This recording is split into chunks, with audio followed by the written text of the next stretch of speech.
আসসালামু আলাইকুম বন্ধুরা, কি অবস্থা সবার? সেখানে সবাই ভালো আছেন? তো আজকে হচ্ছে ঈদের দ্বিতীয় দিন। যাচ্ছি ঘুরতে কোথায়? সে মুক্তিযুদ্ধ জাদুঘর আগারগাঁওতে। চলেন যেতে যেতে কথা বলি। সো ব্যাপারটা যেটা সবাই দেখছেন হয়তো, ঈদের দিনও একটু স্যাড স্যাড টাইপের। লাইফে একটা অ্যাক্সিডেন্ট ঘটে গেছে, যার জন্য হচ্ছে এত বড় একটা ধাক্কার মতো ব্যাপার না, মানুষ ছাড়াও জীবন চলে। এই ঘটনা অন্য কোনো দিন শেয়ার করবো। আজকে আপাতত ঘুরতে পেরেছি একটু মনটা ভালো করার জন্য। দেখা যাক, চলে।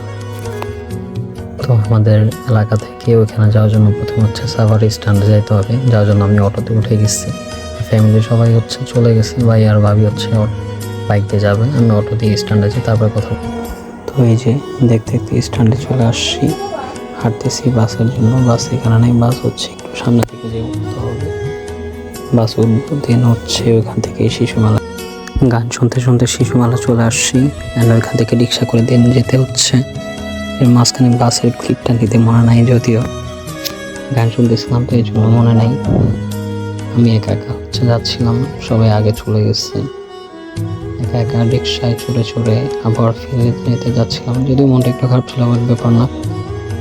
লাইফে আপস অ্যান্ড ডাউন থাকবেই, মন খারাপ করলে চলবে না। শুধু প্রচুর পরিমাণে ঘুরতে হবে, চিল মারতে হবে, রিল্যাক্স থাকতে হবে। আপনাদেরকে বয়ান মারতে মারতে আমিও ভিতরে চলে আসি টিকিট কেটে। আসার পরে দেখতেছি হচ্ছে আপার দুলা ভাই এক জায়গায় আর দাদার ভাবি হচ্ছে এক জায়গায়, ওরা অন্য জায়গায় পিক তুলছে। আমি বুবু আর ভাইয়ার সাথে দেখা করে আমি যাচ্ছিলাম হচ্ছে দাদার ভাবির কাছে। এখানে আসার পর কিছু পিক টিক তুলে হচ্ছে দাদার ভাবির সাথে নিয়ে হচ্ছে আবার রওনা দিচ্ছি বুবু আর ভাইয়ার কাছে। আর আমার ভাগ্নি হচ্ছে ব্লগে হাই দিচ্ছিল।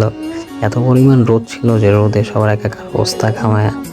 এদিকে আমার বাইক না হচ্ছে ঘামায় তো পুরা একসাথে অবস্থা হয়ে গেছিল। আমি এটা নিয়ে ওর সাথে মজা নিচ্ছিলাম, কি আর বলবো, মানে এমন একটা সিচুয়েশন। একটু বৃষ্টিও নয়, একটু ছায়াও পড়তেছে না মেঘে।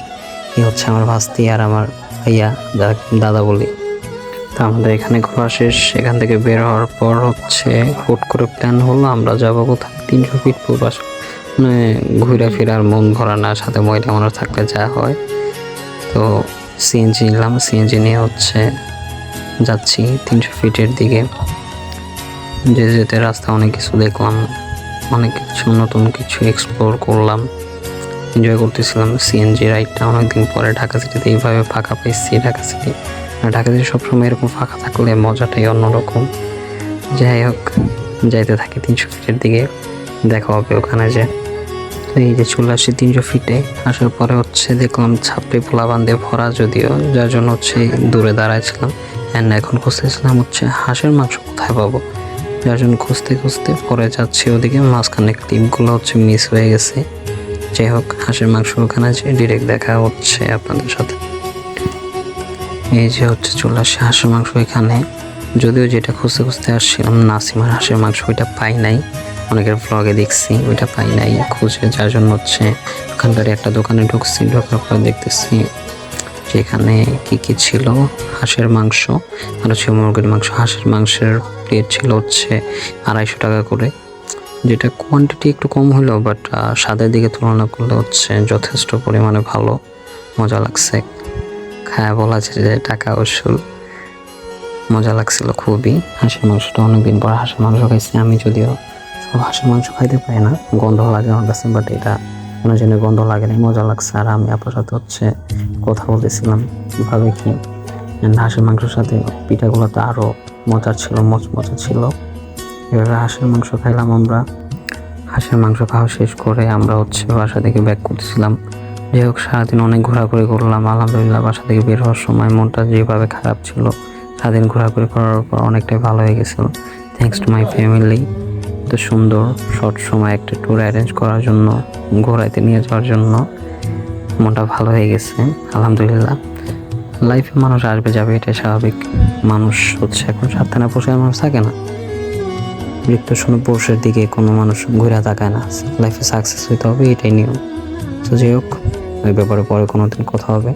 অনেক কথা হইলো। অনেক টাইম একসাথে স্পেন্ড করা হলো। থ্যাংক ইউ, দেখা হবে অন্য কোনো সময় অন্য কোনো ভিডিওতে। সবাই ভালো থাকবেন, সুস্থ থাকবেন। ঈদ মোবারক, আল্লাহ হাফেজ, আসসালামু আলাইকুম।